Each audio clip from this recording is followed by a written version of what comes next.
My name is Alvin J. Noss, Jr., and I was born in 1914 in Slocum.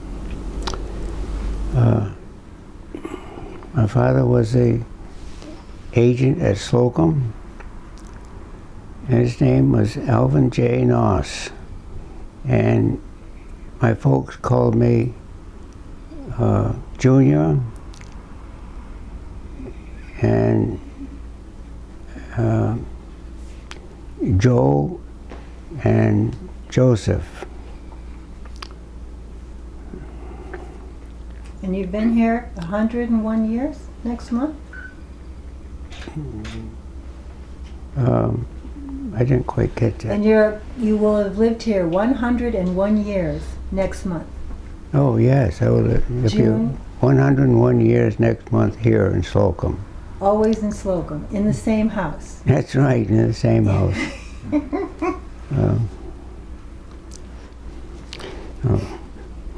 About this picture of the Slocum station, those people sitting out in front are waiting for the morning train to go to the city. And this is where my father worked, and here there's two doors in front. The one on the right is the waiting room for the men. The one on the left is the ladies' waiting room. And the inside on the left, on the right rather, was a inside there was weigh scales, a pair of scales, and of course a ticket window. And there was something else I think of just now, is that when my father made entries in a ledger, he did it with an indelible pencil, and after that was done, he would have a damp something laid over and pressed down, and indelible writing would turn to ink, and it made it a permanent record.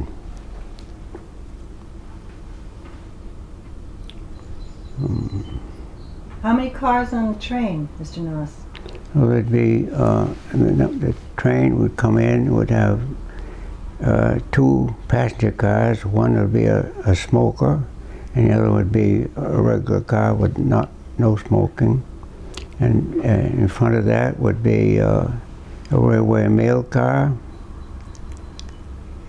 and a baggage car, and the first car behind the engine would be what we call a milk car. When the train stopped there was another platform on the other side, the crossing, with a big high-wheel cart, and it had a 20-gallon can of milk on it. It was brought down from a farm up in Exeter along Liberty Road, and that was drawn over to close to the rail car, and was put aboard the rail car and taken into the city for processing. And what was the name of the train line? That would be on the New Haven Railroad, at that time called the New York, New Hartford and Railroad Company. And your father was the agent for how long? Oh, my father worked here from 1912 to 1928. And that was the beginning of the Depression. And of course he had a chance to go to another station in Massachusetts, where because of his seniority, he was able to bump someone out of a job, and that was kind of bad. There's the view, the rear of this station shows the crossing, and yeah. Well, this is still the roof of the front. Shows the. You want this one? Yeah, that's okay. This is we got the tower there, which would be the control tower for the trains. They call that a block tower because this is set up in blocks from station to station, and the towerman had control of the trains through his area. He got his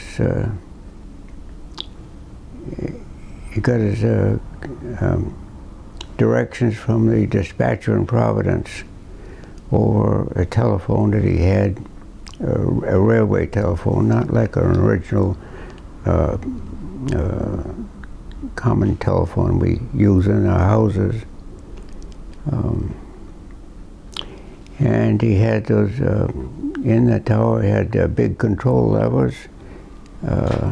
He had control of the switches and control of the semaphore signals. And they were controlled by those big levers, by wires that were threaded through under the tracks and on little pulleys. And so sometimes it was pretty hard to pull that over. The switches would be harder to pull than the signals because they were just harder to pull, and they had to pull on those levers, pretty levers, put the foot up on Tom and put his foot up on one lever and pull on the other lever and pull it right over. So how many trains a day? There were at least 2 trains a day that and toward the end of it. Before that, there was actually, I believe there was a train in the morning and a train at night, and there were trains at noon for a while. Tell me about the white flag trains.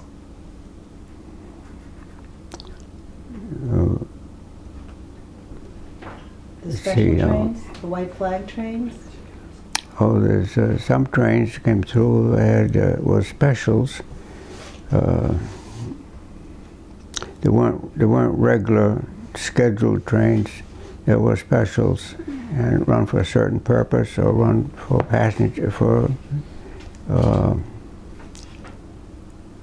run for I can't think what it is. Excursions, like they would have the white flag showing that to be a sort of an extra train.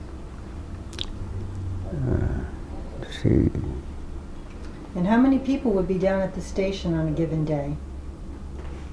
And there'd be only people that are taking a train to the city or coming from the city, and there hardly be anybody else down there that I could ever remember. But your father was busy. But your father was a busy man with the freight. Yes, he was a busy man with the. My father had the freight there, and not kept him entirely busy though, because while he had to go out to the freight house and check the freight that had come in, perhaps in the afternoon from a local freight, things like that. It wasn't terribly busy from that standpoint. They had time off in the afternoon, was so slack, and the tarman had time off too, because at times there were trains were quite some distance away, like coming out of Boston or coming out of New Haven and so forth. So he had quite a bit of time before he had to do anything, like put the gates down or catch any emergency from the dispatcher, anything you might say. And so my father and the towerman would go out behind the tower where he had some stakes set up, and they'd pitch horseshoes for about whatever time they had, maybe 20 minutes or so. Not too long. I have to go back to work, because something might come, trains might come. Well, they have a schedule for that, but he has to be ahead of time. So there's a view looking behind the buildings. Where was the horseshoe pit? Pardon? Where was the horseshoe pit? Oh, behind this building here. Behind this building? Yeah. Okay. Behind that building. All right. Now here's the station. This is the other. This is the view of the buildings from the roadside. There's the back view of the tower and the station, and other buildings down to the left of the station, down the track, would be a baggage, probably for Railway Express to keep it safe until it's picked up. And there's a coal shed for supply of coal to keep them warm. And, Tell me the soft coal story. the freights used to go through there, bring carloads of coal. The coal was something used quite a bit in those days, and so those trains would climb up Wickford Hill and go down the other side. That's by the Dry Bridge Road, and they would get to bouncing a little bit. It can't help it sometimes. The freights travel along, the cars kind of bounce, and the coal would be heaped up on the cars, and it would roll off from time to time, and along those stretches where the tracks are rough and the trains go fast. And those coal could be picked up, which I did at times. My brother and I picked up some coal. We used it to heat the post office that my mother had. So that was a help. Can you list all the buildings in that picture? What they were, each one?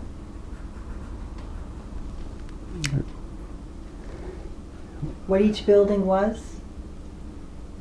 There was the baggage one. No, I didn't get that. Pardon? I didn't get what each building is? What they are. Yeah, what they are. And the one that still stands today? Oh, the one, yes, the building across the track was a grocery store at the time. And that would make two stores in Slocum. The one behind us in this view, and of course this is the signal tower and the station. And I guess I mentioned these before. There was another building, I think was a Railway Express building for storage there, and a coal shed. And this is the corner of Union Corner Road, and Slocum Road goes off to the left, or straight off to the left. And how was it, did you ever work the handcart? Did you ever work the handcart kept in the building?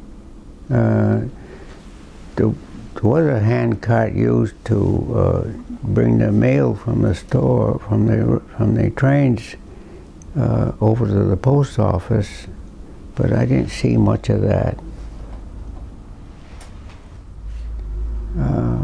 There was maybe are you referring to the question about whether they name Slocums? I often wondered where that name Slocums, or the S come from, to make it Slocum Station, because the name board on the station was Slocums, not Slocum. And the thought I had, and I don't know if anywhere near right or not, is that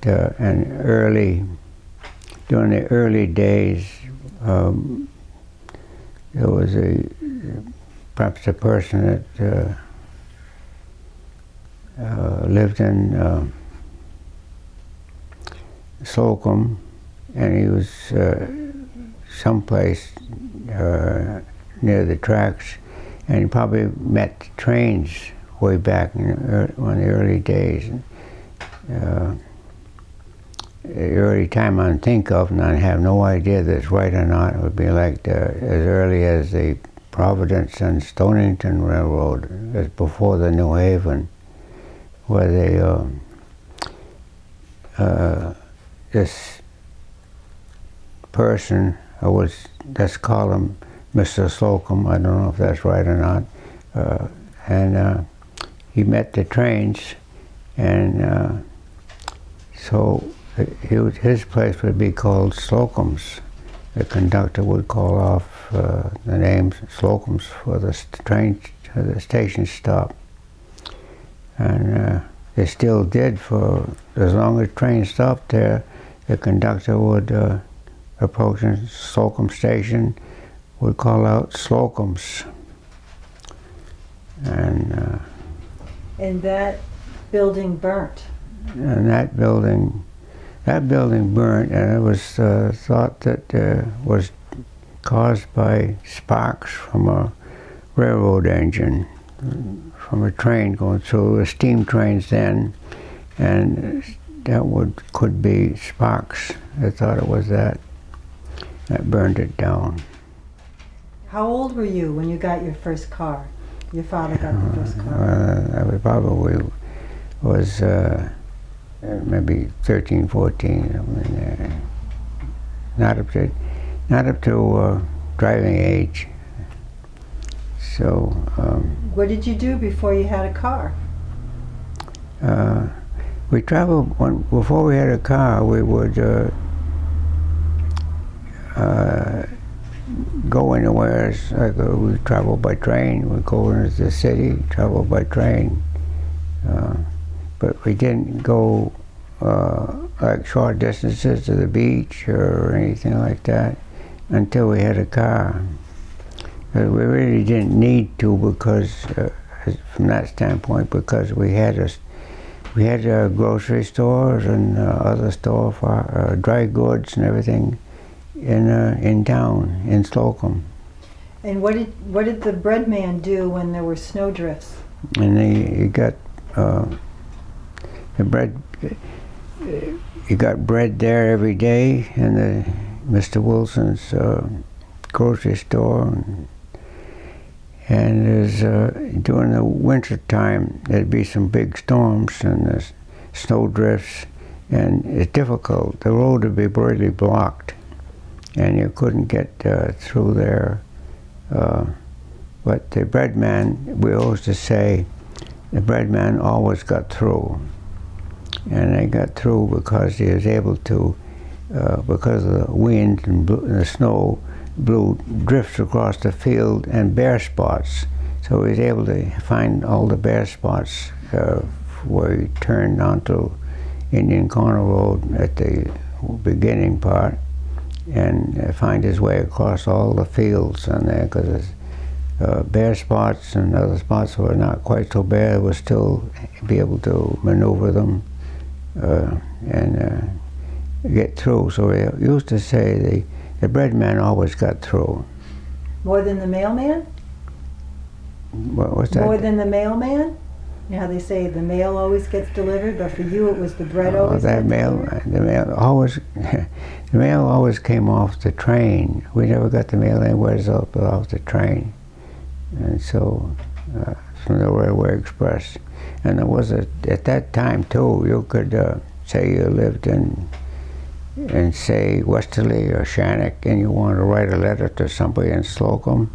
It would be delivered. You could write it, and before the ink was dry, you could almost mail it and get it posted on the train. Meet the train, have somebody put down for it, hand it to the railway clerk, mail clerk, and it would he'd sort them out on the train. Mail would be sorted out and bagged for different station stops, and the one for Slocum would be thrown off at Slocum. I say thrown off, but set off. I mean, the train stopped and you picked it. It was set off. So and delivered to the post office, and it could be delivered, and you could read there. You could see your mail the same day or a few hours, actually. I've known that to happen once. Oh, really? Yeah. Tell me about your experience when you were bagging the potatoes. About potatoes. Tell me about the potato fields. Oh, potato shed. Potatoes were bagged and brought in to the potato shed, put on scales, and it was bagged. The bags were on the scales so that we'd have the right weight, and they'd twist up the two sides of the top of the potatoes, make like ears, and we'd have like a needle and a bit of heavy, almost like little, like twine or stronger than that, and wind it around the ears and put the pin through to kind of make it stay, and have the two ears. You could pick up the bag with those two ears, on the two ears of the bag itself that were wound that way, and put them on hand trucks and wheel it into a waiting truck that was up right by the end of the platform of the farm, where the potatoes were sorted out and loaded right into the truck. I used to help with that and run the hand trucks into the truck and put the bags in the deeper part of the truck, and then go get some more bags to help load the truck up, so forth. And there'd be where the truck matched the platform was a little bump there, and I used to like to go push that truck over the bump, and it'd make a nice little, bounce there.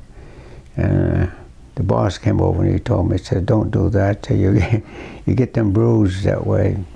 So I stopped. But I don't know what happened to potatoes. They just went into the city, and what was done with them next. Whether they just went into the general market, I don't know. Now, your mother was the postmistress? Yes. What years was that? Well, I don't have that figure at hand. I think it's on a... She was the postmistress in that building?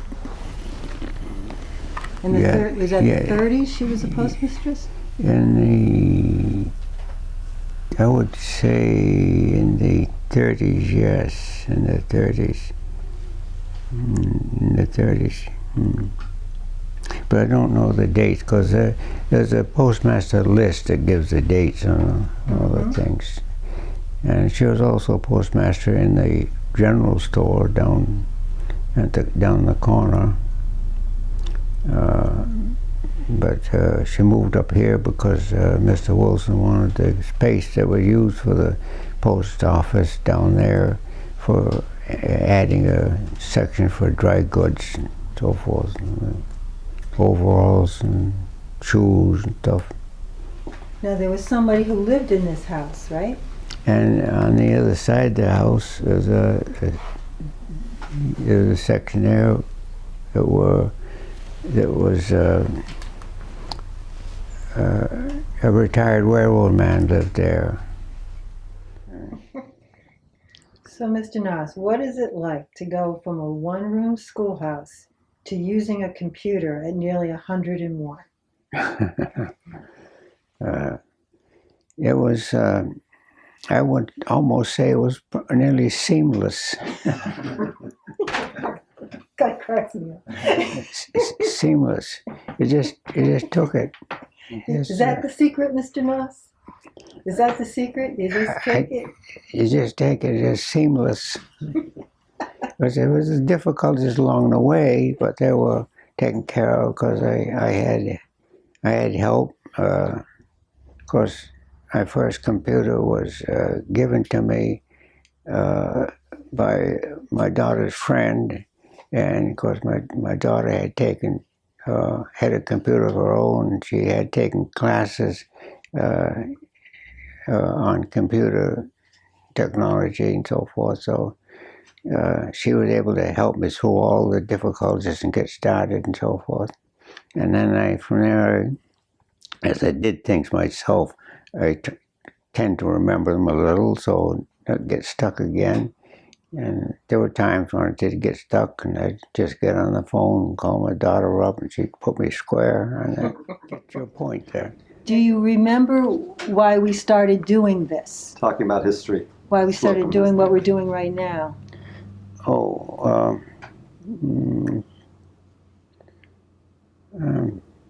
I do. What did we do? Jim found this postcard. Oh, the Split Rock. Split Rock, yeah, that's what started it all. So Jim found this postcard, which says Split Rock, Slocum's, Rhode Island. He emails me and said, "What is this?" And he goes, "Should we ask Mr. N?" So I emailed you a copy of it. Then you started emailing me back various ideas you had.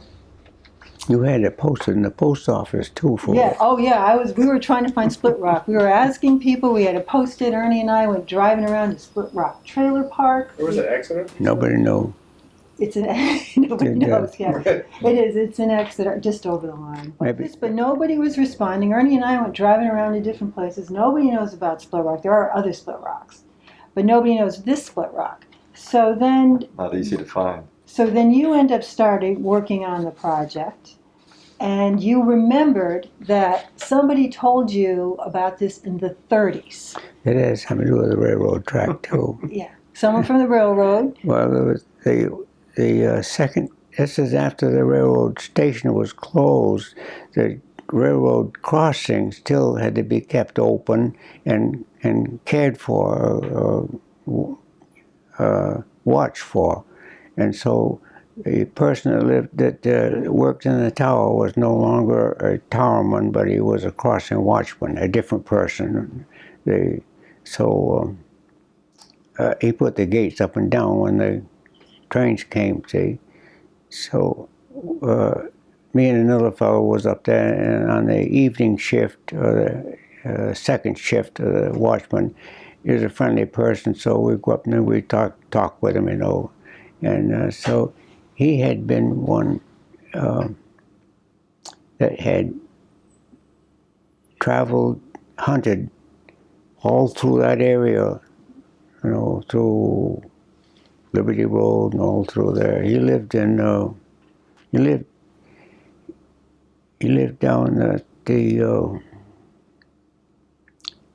down toward near the curve of the track, where the curve goes toward Kingston again.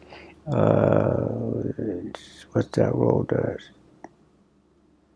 Wolf Rock Road. Oh, okay. Wolf Rock Road. He lived down toward Wolf Rock Road. And so he told me about that. So I think I went in there and I found it about just where he said it was, and I walked through it. Long before you found it again. Yes. And then, well, can you tell me about this picture, Mr. Noss? This This picture. That picture, oh yes. That's a photo of my three children. They're standing under the signboard of the Slocum station. It was set up, and they're standing in the very spot where the stations used to stand, where their grandfather worked. That's quite a picture. That the station's gone, but the signboard overhead says Slocum's, and they were right there where their grandfather used to work. And that's long gone now. Even that's not around. But you're still here. Pardon? But you're still here. Yeah. So far, yes.